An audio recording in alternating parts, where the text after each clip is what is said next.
Hello and welcome to another video. Today I will be looking at ways of improving the radio reception on my car. Since I bought this car back in September 2020, I felt that the radio wasn't really up to scratch. Well, at least compared to my Mercedes W203 or even my wife's Mark 1 KA had much better radio reception compared to this one here. Same radio stations and so on. I thought something must be wrong with it. But then again, that was a period where I didn't really used to commute much to work, so it didn't really bother me that much. It was more recently, since actually beginning of September or so, where I started to do much longer commutes, and me and my wife, we do alternate the use of our cars. It's a massive difference. Her Mark III Focus is brilliant for radio reception. Astonishing, really good, very happy with it. On this one, rubbish, especially because she likes Capital Radio, and to be honest, I'm not a really big fan of it, but then she likes to hear it on the commute to work, and then I can't get any signal whatsoever until I am at 10 miles away from work, really. So I thought I need to do something about it. There are several causes for a bad radio reception. Could be the radio itself, which I don't really think that's the point, and could be things like the connections, a bad earth, or even the condition of the aerial. All of that has an influence on the quality of your radio reception, and of course where you are located. But since I compare this reception on the same location to other previous vehicles, it has something to be around here. Now let's see the first thing, which is basically the aerial. It's always the first culprit when the radio reception goes really bad. Now let's have a look in here.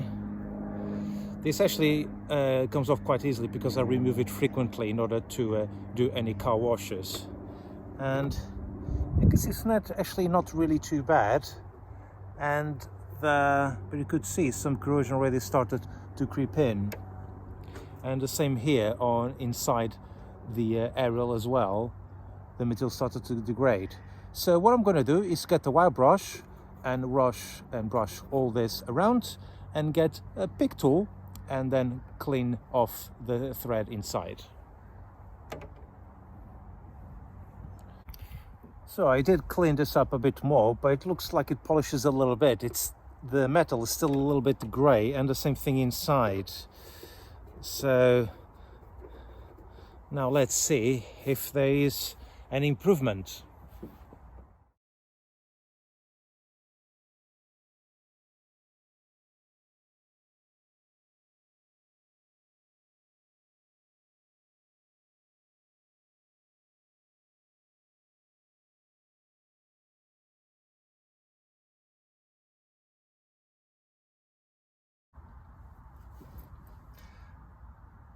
No change, I'm afraid. The cleanup of the aerial in some cases can actually help, but to be honest, I have a feeling that the aerial is a little bit old, so it could be one of the factors. But I'm going to rule everything out before I replace the aerial. Now, one of the things that can interfere with the quality of the radio reception is the stuff that you can have connected to your power socket. However, I've tried several times plugging and unplugging in my car. For example, I have my dash cam plugged to the cigarette lighter for the time being, and I've noticed no difference whatsoever. So what could be? Could be a bad earth on the aerial itself? Now let's go and find out.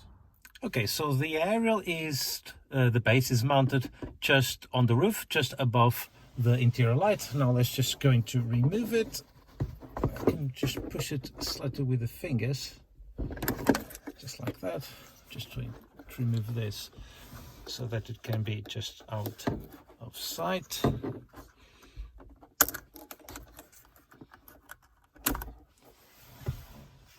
Just going to tuck these in here. So you see in here that there is this bolt, this screw here.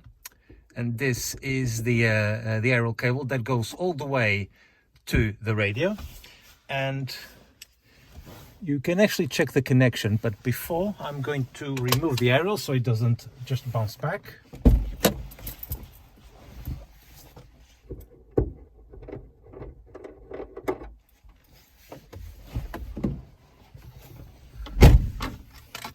And you use a number 25 Torx screw, Torx bit, in order to undo the screw. And this place here is notoriously bad for bad earth connections. So just be very careful.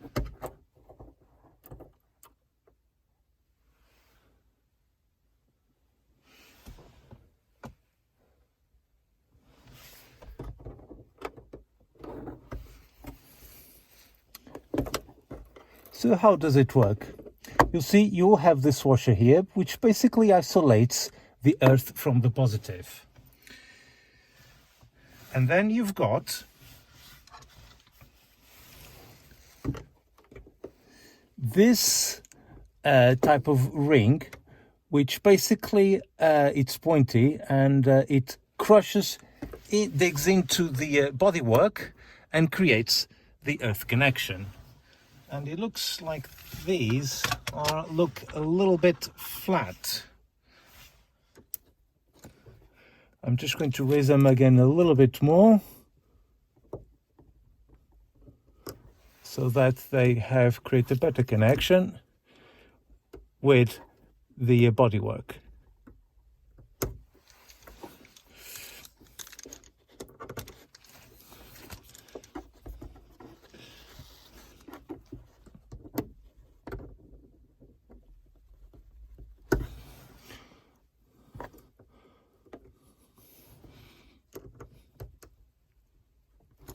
Okay, and that is the bush that connects to the aerial base.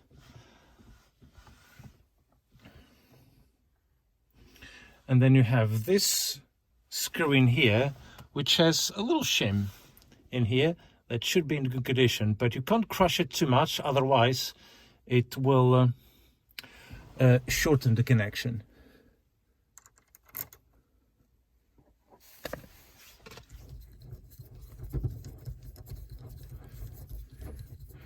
I'm going to check the aerial base to make sure that it is in place.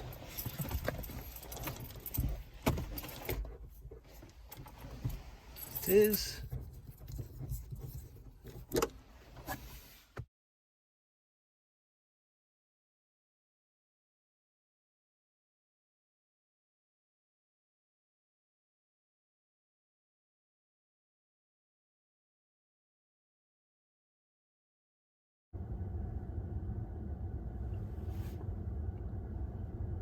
Well, there has been a slight improvement, I have to say. The capital now doesn't do the search anymore in this area.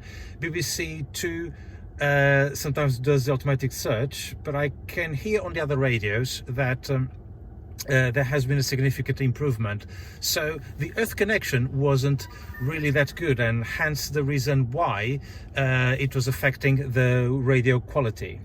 Now, there is another trick in order to improve the earth of the radio, and that I'm going just to do a small demonstration, but I'm not actually going to do it, as I really think that the aerial itself, I think it's already past its best.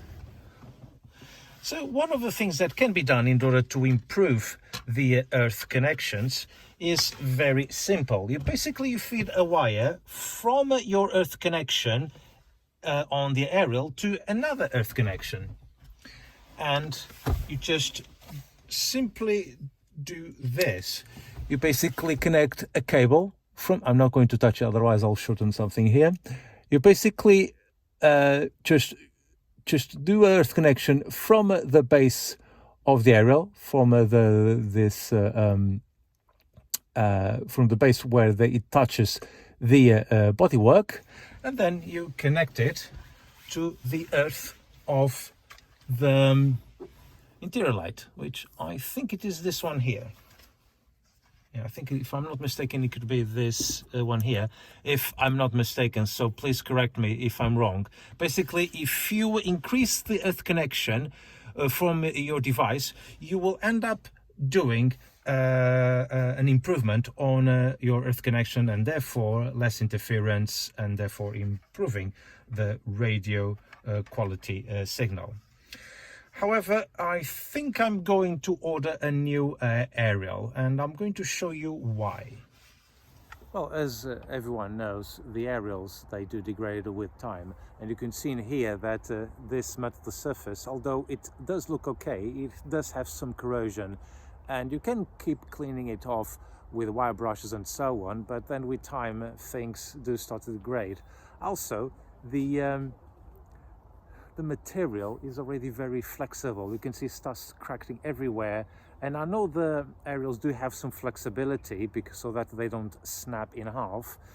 I think it already had its day. So what I've done, I've just ordered a new one on Amazon. It's not an original Ford one because I simply just couldn't find one, and I used the following reference number that I found on the Ford Zap, which you will see on the screen below.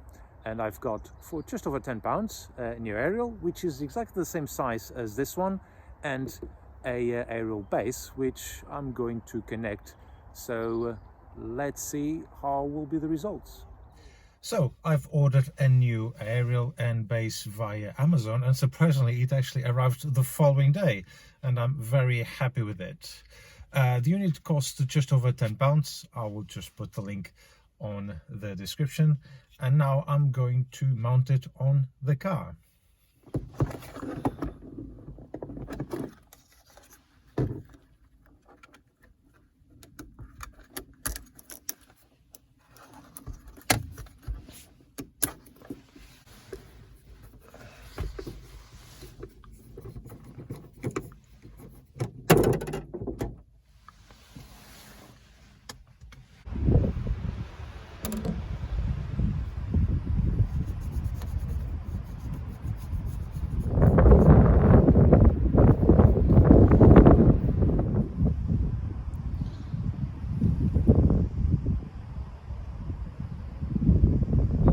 First, I'm going to carefully prise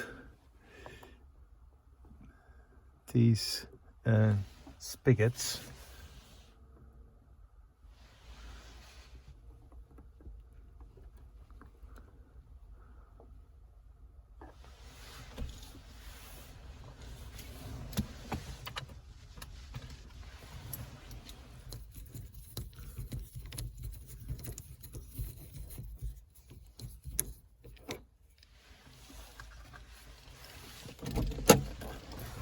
And now I'm going to put the base of the aerial on top whilst I'll hold the screwdriver.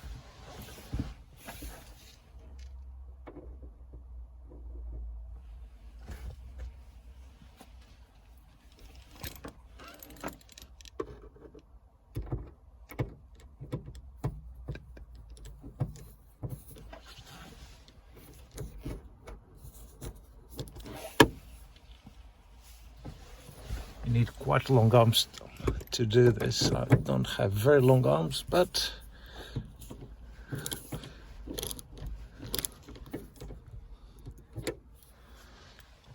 and now I'm going to screw the new aerial.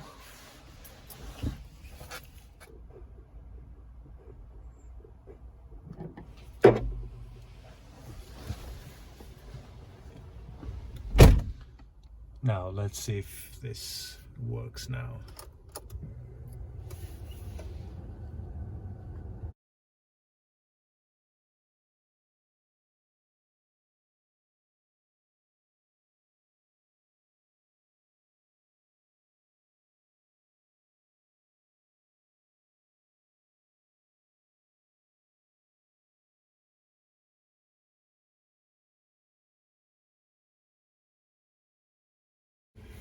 I'm very happy with that. The reception is so much better. I'm really chuffed actually. And that's it. What a great result that was.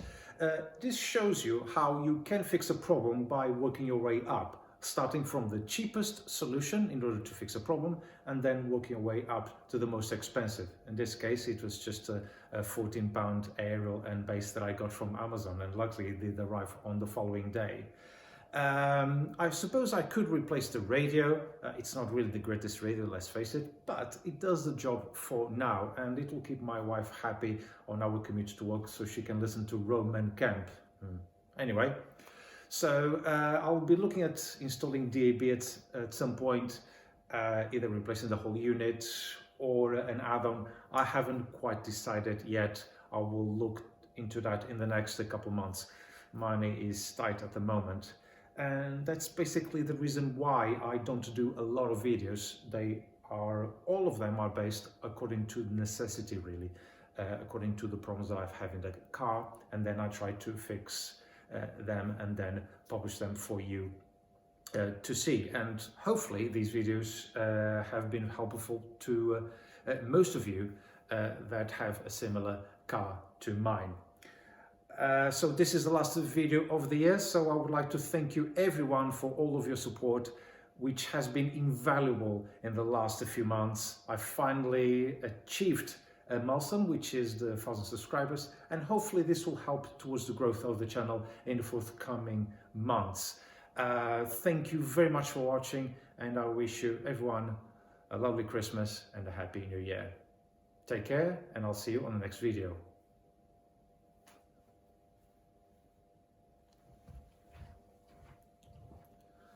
Oh, and before you ask, this isn't my house.